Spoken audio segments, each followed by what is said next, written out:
సులువుగా ఉంటున్నారు. మిమ్మల్ని అభినందించాలి. మాకు ఇలా చాలా బాగుంది అంకుల్. అత్తయ్య గురించి ఆలోచిస్తే భయం వేస్తోంది. ఎందుకు?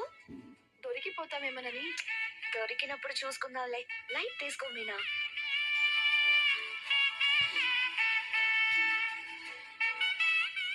ఏమండి, ఏంటిది? కాలు.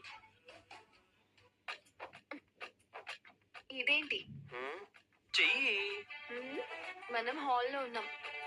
పక్క మీద ఉన్నాం, పక్కన ఉన్నాం. నాకు ఇలా పడుకుంటేనే పేడకలు రాదు.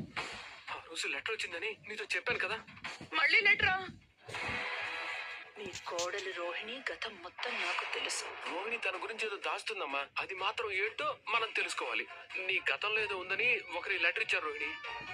అయినా లెటర్ ఇచ్చేటప్పుడే వాడిని పట్టుకోవచ్చు కదా. వాడొక దొంగంట. వాడు అప్పుడప్పుడు జైలుకి వెళ్తుంటాడంట. అంటే ఇది దినేష్ గారి పనా?